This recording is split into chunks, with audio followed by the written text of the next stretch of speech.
और अब जैसे प्रतीत हो रहा है, क्योंकि एक एक कमरे को जाना पड़ रहा है, तो ये 18 घंटे से ज़्यादा भी ऑपरेशन एक्सटेंड हो सकता है। और अननोन एक एलिमेंट आ गया है जिसमें 2 अननोन की बताए जा रहे हैं, तो फिर उनको भी तलाश करना पड़ेगा। तो उसमें मिनिमम 24 + 2 48 आवर्स तो लगेंगे जो है। लगातार रेस्क्यू अभियान लखनऊ इतिहास का पहली बार इतना बड़ा 12 घंटे का रेस्क्यू अभियान चला और उस पूरे रेस्क्यू में आप साफ तौर से देख सकते हैं रात भर अभियान चलाया गया। रात भर एनडीआरएफ की टीम ड्रिल करके लोगों को निकालने का पूरा प्रयास करती रही। अब तक सुबह तक तो लगभग 15 लोग निकाले जा चुके थे, लेकिन अभी हमने तस्वीरों में आपको दिखाया कि एक और महिला जिसका नाम उजमा बताया जा रहा है, जो अब्बास की वाइफ थी, फंसी हुई थी, उनके मोबाइल के लोकेशन को ट्रेस करके ड्रिल किया गया और ड्रिल करके उनको यहाँ से निकाला गया। तमाम जो आला अधिकारी हैं, बड़े जो एनडीआरएफ की टीम है, सभी लोग यहाँ पे मौजूद हैं और लगातार प्रयास कर रहे हैं। अभी एक लोग और अंदर होने की सूचना है, उनको भी निकालने का पूरा प्रयास करेगी। इस पूरे अपार्टमेंट में जो जमींदोज हुआ था, 15 लोग निकाले जा चुके हैं और एसडीआरएफ की टीम एक और लोगों को निकाल रही है। तमाम ये हम तस्वीरें दिखाना चाहेंगे आपको कि किस तरीके से निकाला जा चुका है और एम्बुलेंस में लेकर के सिविल अस्पताल पहुंची जा रही है, क्योंकि 15 लोगों का आंकड़ा था, अब 16 हो गया।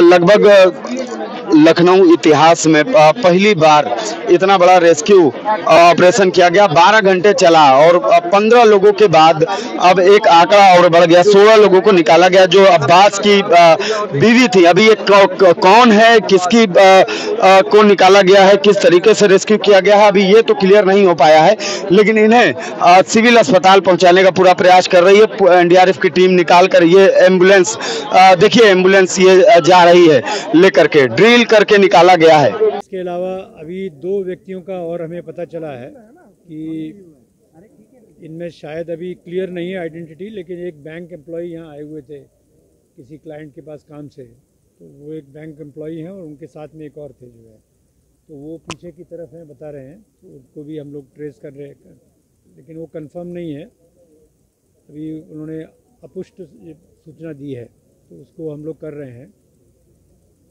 जब रात के हमारे ये 12 घंटे बीत गए तो हमारी शिफ्ट चेंज हुई है।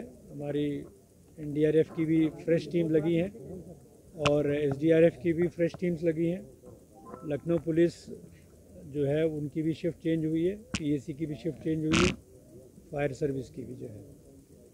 जो ऑफिसर्स हैं वो लगातार आप देख ही रहे हैं कि हम लोग यहाँ पर मौजूद हैं और हम लोग कोशिश कर रहे हैं कि जितने ज़्यादा संभव हो उनको सकुशल बाहर निकाल दिया जाए।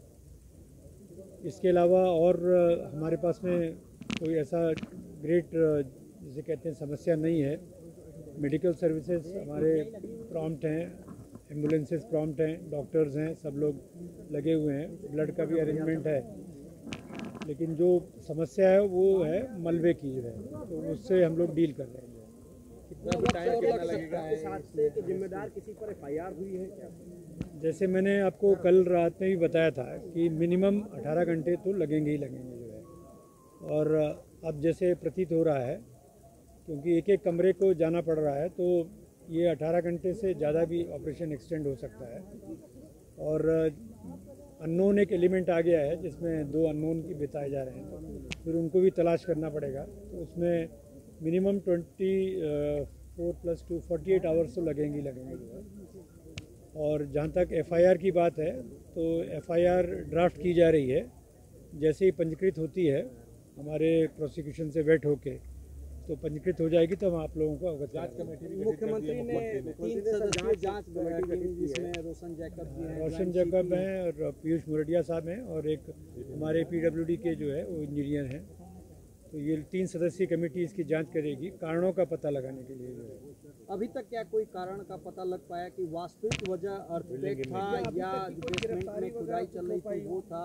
क्योंकि बहुत सारे लोगों से आपकी बातचीत हुई है। शाहिद मंजूर हैं, विधायक हैं समाजवादी पार्टी के, उनके बेटे को हिरासत में ले जाने की बात कही जा रही है मेरठ में।